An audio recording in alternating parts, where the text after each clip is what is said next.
नमस्कार दोस्तों। आचार्य प्रशांत जी की विचारधारा में आपका स्वागत है। आज हम आचार्य प्रशांत जी की पुस्तक सत्री का चौथा अध्याय पढ़ना शुरू कर रहे हैं। यह प्रयास हमारा उन लोगों के लिए है जिनके पास इतना पैसा नहीं है कि वे आचार्य प्रशांत जी की पुस्तकें खरीद सके, या जो पढ़े लिखे नहीं हैं उन लोगों तक आचार्य प्रशांत जी की विचारधारा पहुंचाना, जिससे लोगों के जीवन में ज्यादा से ज्यादा सुधार हो सके। तो सुनिए, अब शुरू कर रहे हैं हम चौथा अध्याय। नारी देह है आपकी पर नारी नहीं है आप। अब प्रश्नकर्ता प्रश्न पूछता है, आचार्य जी, कुछ खास दिन जैसे नव दुर्गा के 9 दिनों में सब द सैक्रेड फेमिनिन, पवित्र स्त्रीत्व वगैरह की बातें बहुत करते हैं। हर जगह स्त्री शक्ति का ही जोर रहता है। पंडालों में भी देवी और अखबारों में भी नारी का, स्त्री का महिमा मंडन रहता है, और तब सब कहते हैं कि स्त्री का सम्मान सर्वोपरि है।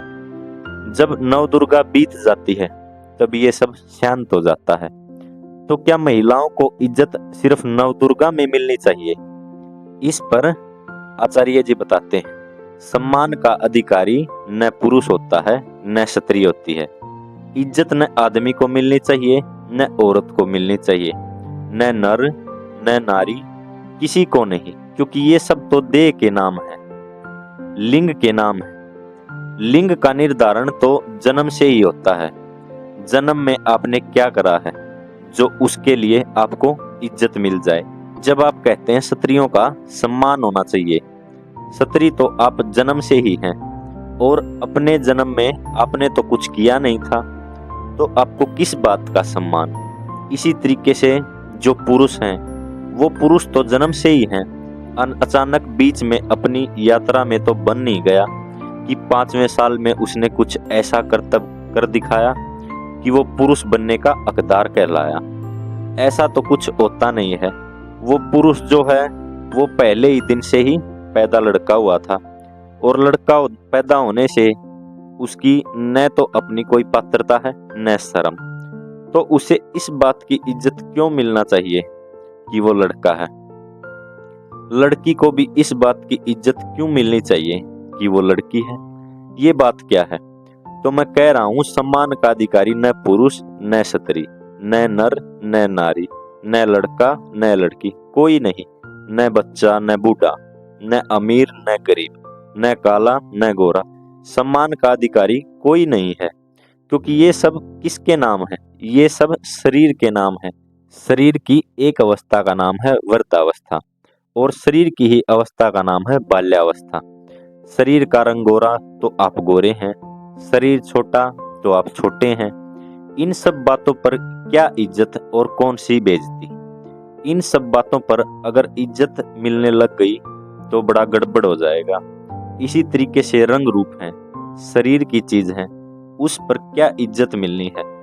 आपने क्या करा है कि इज्जत मिल जाए? तो ये गलती मत कर दीजिएगा कि स्त्री होने के नाते आप सम्मान मांगना शुरू कर दें कि मैं तो स्त्री हूं तो मुझे विशेषाधिकार मिलना चाहिए। कोई एक्स्ट्रा प्रिविलेज, अतिरिक्त विशेषाधिकार नहीं, कोई विशेषाधिकार नहीं, कुछ नहीं। जैसे पुरुष को नहीं मिलना चाहिए वैसे ही स्त्री को भी नहीं मिलना चाहिए, चेतना को मिलना चाहिए। आपने पहली भूल वही कर दी जहां आपने अपने आप को स्त्री बोल दिया। आप स्त्री नहीं हैं, आप चेतना हैं। ये गलती आप कैसे कर देती हैं कि अपने आप को स्त्री बोल देती हैं? आप पुरुषों वाली गलती दोहरा रही हैं। पुरुषों ने गलती करी, उन्हें करने दो। आप क्यों अपने आप को स्त्री बोल रही हैं? वो अपने आप को न जाने क्या माने बैठे हैं। वो अपने आप को जो भी मानते हैं मानने दीजिए। मैं मर्द तांगे वाला बने रहने दीजिए। उन्हें मर्द को दर्द नहीं होता, वो मर्द बने या कुछ बने, आप स्त्री मत बन जाइएगा। आप चेतना हैं और आपको सम्मान बिल्कुल मिलना चाहिए। अगर बतौर चेतना आप ऊंचे सिंहासन पर बैठी हुई हैं, जितनी ऊंची आपकी चेतना है उतना ही ऊंचे आप सम्मान की अधिकारिणी हैं। जितना आप श्रेष्ठ जीवन जी रही हैं उतना ही आपको सम्मान मिलना चाहिए। लिंग के नाते सम्मान मत मांगिएगा, बड़ी गलत बात है। क्योंकि आपको लिंग के नाते सम्मान देने भी आ जाएं तो आप ले मत लीजिएगा।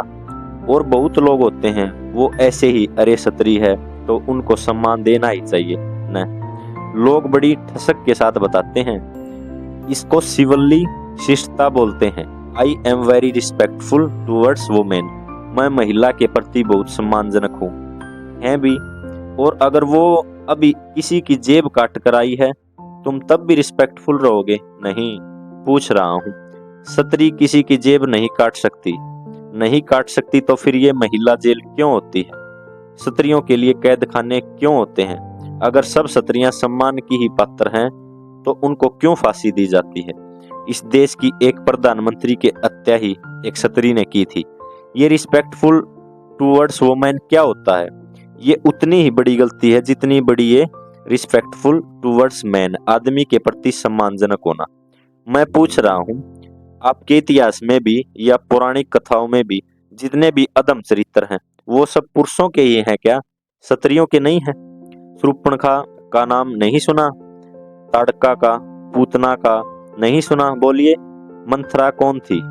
आप इनको नहीं जानते? नहीं नहीं, मैंने तो अपने बच्चों को उदार और वीर बनाया। क्या मतलब है? कोई शूर्पणखा आ गई और वो इसी लायक है कि उसकी नाक काट दी जाए, तो लक्ष्मण ने काट दी। ठीक वैसे जैसे खरदूषण को मारा था। भैया, खरदूषण मारे गए, बहन शूर्पणखा की नाक काटी गई।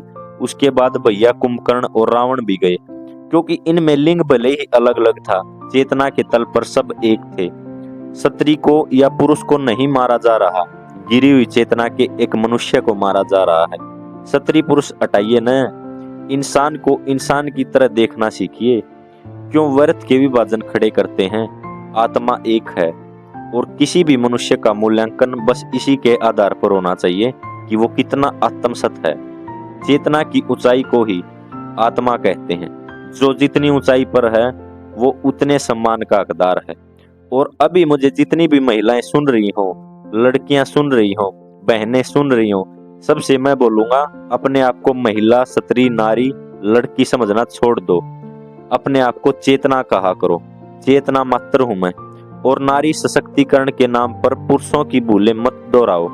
अधिकतर जो नारीवाद चलता है, फेमिनिज्म, वो बस पुरुषों की भूलें दोहराने का नाम है। कह रहे हैं हम भी तो अब मुक्त हैं, तो पुरुष सड़क पर गाली देता है तो हम भी सड़क पर गाली देंगे, और गाली भी वही देंगे जो पुरुष देता है। पुरुष जो देता है वो माँ और बहन के नाम की थी, और बड़े मजाक की बात है कि स्त्रियां भी माँ और बहन के नाम की ही गालियां दे रही हैं। एक लड़की देखी मैंने, वो अपने भाई को बहन की गाली दे रही थी। ये है नारी मुक्ति। बहन अपने भाई को बहन की गाली दे रही है। नारी सशक्तिकरण है, नारी का स्वयं को चेतना जगाना। नारी देह से पुरुष नहीं हो सकती, लेकिन चेतना से वो सदा से पुरुष है। पुरुष बनना नहीं है, वो चेतना से पुरुष ही है। और उसे अपने आप को यही बोलना है कि पुरुष हूं मैं, पुरुष। और इतना और बता दूं कि बहुत सारे पुरुष पुरुष नहीं हैं। अधिकांश पुरुष पुरुष नहीं हैं, वो भीतर से प्रकृति हैं। तो इसलिए मैं सब महिलाओं से निवेदन कर रहा हूं कि अपने आप को महिला समझे ही नहीं। आप चेतना हैं, और चेतना का दूसरा नाम होता है पुरुष। और पुरुषों को मैं सावधान कर रहा हूं कि सिर्फ इसलिए कि लिंग से आप पुरुष हैं, आप अपने आप को पुरुष मत समझ लीजिएगा। आप पुरुष हैं ही नहीं। और आगे मैं ये नहीं बोलने जा रहा हूं कि आप महापुरुष हैं। मैं बोलने जा रहा हूं आप ना पुरुष हैं, सिर्फ इसलिए कि आपके शरीर को देखकर डॉक्टर ने बोल दिया था बधाई हो, लड़का हुआ है। आप लड़के नहीं हो गए। पुरुष बनने के लिए बड़ी कवायद करनी पड़ती है। बहुत संभावना है कि नारी वास्तविक पुरुष हो और पुरुष भीतर से प्रकृति मात्र हो।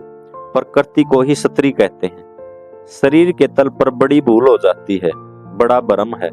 बच्चा पैदा होता है, उसका लिंग देखकर वहीं पर नर्स, डॉक्टर बोल देते हैं लड़की हुई है, रे लड़की हुई है, या बधाई हो लड़का हुआ है। वो तुरंत हो जाता है। ऐसे नहीं, चेतना के तल पर ऐसे नहीं होता। चेतना के तल पर पुरुषत्व अर्जित करना पड़ता है। चेतना के तल पर हर बच्चा प्रकृति मात्र पैदा होता है, पशु मात्र पैदा होता है, उसे पुरुष बनना पड़ता है। और ज्यादातर जो लिंग से पुरुष हैं वो कभी पुरुष नहीं बन पाते। वो कहने को पुरुष हैं, वो भीतर से स्त्री हैं। स्त्री माने प्रकृति। क्यों? क्योंकि अपनी भावनाओं पर चल रहे हैं। अपनी वृत्तियों पर चल रहे हैं। वो अपनी भावनाओं और वृत्तियों पर चलें, वो प्रकृतिशत है।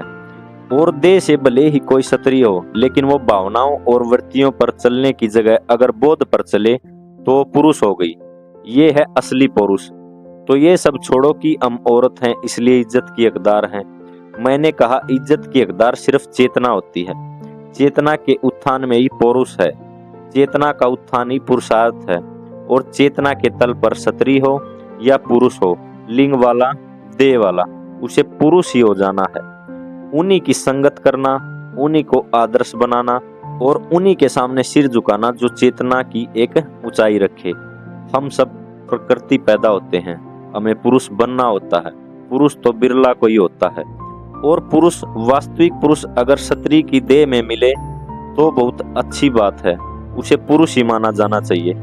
और बहुत बड़ी देह हो किसी पुरुष की, बड़ी देह का इशारा करते हुए, लेकिन भीतर से वो क्षत्रिय हो, तो उसको पुरुष बोलो ही मत। उसको संबोधित भी ऐसे ही करो, क्या कर रही है तू, क्योंकि वो दिखता है बड़ा भारी, होगा 6.5 फीट का, पर भीतर से वो प्रकृति पर ही चल रहा है।